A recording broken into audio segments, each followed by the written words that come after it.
All right, we're talking about pressure control. All right, PCV. So I'm going to start with the waveform. Right, I'm going to start writing it here. Over here. The waveform. Why am I starting with the waveform? Because not every hospital. You go to a hospital that doesn't have, like people. That's manual. You have to build in the system, in the order system, that you have the 5 set parameters, for example, for every mode. So when you enter orders, you can't get out of the orders until you fill all the 5 set parameters. They're all asterisks, for example, right? If you don't put the asterisks, people are not going to write it. Example, our BiPAP order doesn't have asterisks on the IPAP and the EPAP, and people don't fill it all the time. This is human nature. So the point I want to make is that you have to know how many at least parameters you need to think about when you're writing these orders. So for volume control 4, for pressure control 5, for SIMV 5, for APRV and bilevel 6, right? So we'll start with the pressure waveform and we'll see.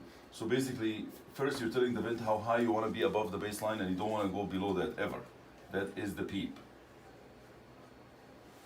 PEEP.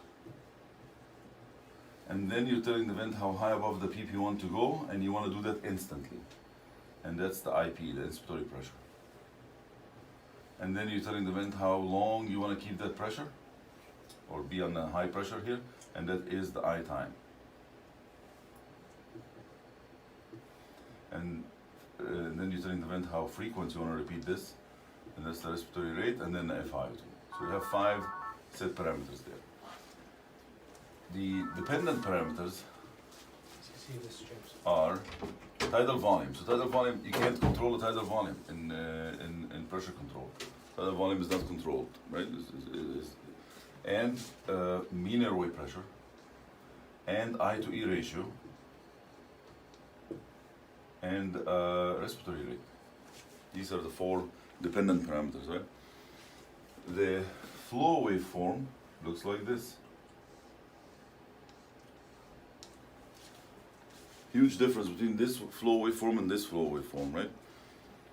This flow waveform, the pressure is delivered, the flow shoots up in a 90 degrees angle, so immediate increase in the flow. The maximum flow is reached in the beginning of the breath, and then it decelerates down. And the exhalation is the same. What's the difference between this and this? The breath is being delivered in the beginning of the breath, mostly. And here the majority of the breath is delivered in the middle of the breath, right? Does it make a difference? Huge difference, especially in oxygenation, right? Because I'm gonna take we'll take the tangent later, but just quickly to tell you, what are the characteristics of the gases that we breathe. Each one of them has a function. So basically, CO2 and oxygen and nitrogen, for example. Which one is the fastest diffusible across semipermeable membrane? Out of the 3. CO2, followed by oxygen. Last and the worst is nitrogen for diffusion, right? So that's why when we breathe 21% oxygen and 79% nitrogen, that's actually good. Why? Because oxygen at some point is going to get absorbed, especially in the lower parts of the lung where the alveoli are not completely inflated. It can potentially absorb all the oxygen into the blood, because it's also the most perfused areas. And if you absorb all the oxygen in the blood, if you're 100% oxygen, the whole alveolus can be collapsed completely, right?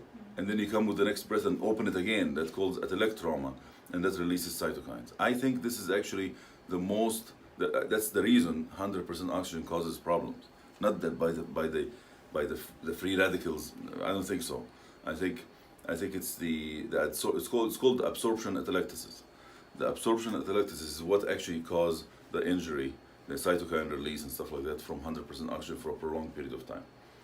Nitrogen, as opposed to that, it just stints the alveoli open because it takes time to diffuse, right? If you don't breathe at all, then of course it will diffuse. But as long as you're going back and forth and have some oxygen and nitrogen there, you're repeating the same cycle, and the nitrogen is staying there, stenting the alveoli open. So it's very useful for that reason. Nitrogen doesn't diffuse either. That's why in cars, we put now, in some of the kind of advanced cars, we put what? We don't fill it with the air anymore. We fill it with nitrogen, right? So it doesn't diffuse out. It take more time. And that's why, for example, when we have pneumothorax is composed of what the patient is breathing. So the patient is breathing room air, pneumothorax is 80% nitrogen. We give the patient 100% oxygen, and that is a way for us to make the small pneumothorax disappear. Because by competitive inhibition or competitive replacement, so basically oxygen just goes in a little bit more and more and more into the thing, and the oxygen is easily diffusible, so it diffuses out. Same idea of the air embolism. Bubbles of air, hyperbaric chamber, puts the oxygen inside the bubbles and then it dissolves, right? So that's all nitrogen and oxygen. When you compare oxygen to CO2, we have a lot of implications for that. Basically, CO2, as I said, is very fastly diffusible. So when you ventilate somebody that is having a ventilation problem, like a pH problem, you ventilate like this, right? Normal. When you ventilate somebody that's having oxygenation problem with the ambo bag, you ventilate like this and stay there for a little bit and let go. So basically you're increasing the I time, keeping the oxygen in, allowing the oxygen to... Yeah. When we have somebody with bronchopleural fistula, what do we have? Basically the half of the tidal volume, for example, is coming in the chest tube. We don't have usually we don't have a ventilation problem. We have an oxygenation problem, right? Because the ventilation is easy. The other parts of the lungs and the other lung is actually easy. You just get CO2 and it will give me more. I'll take more CO2. I'll get rid of it. It's easy to diffuse. And then the oxygen. But there's a lot of implications for it. For example, when cardiac arrest, we're using CO2 as our indicator in cardiac arrest.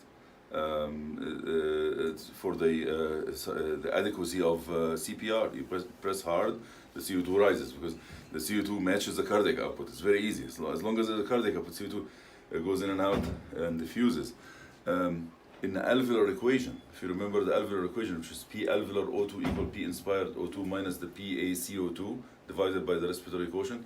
The PaCO2 that we're using for that equation is supposed to be the P alveolar O2, P alveolar CO2, but that's actually difficult to measure, relatively difficult to measure, so they removed it in the equation. They made it P arterial CO2 because it's very close to each other. So a lot of implications of that, but the point I want to make, if you have a mode of ventilation that puts the oxygen in first and then decelerate, it's much better for oxygenation than just building up your breath like this. All right. And that is it.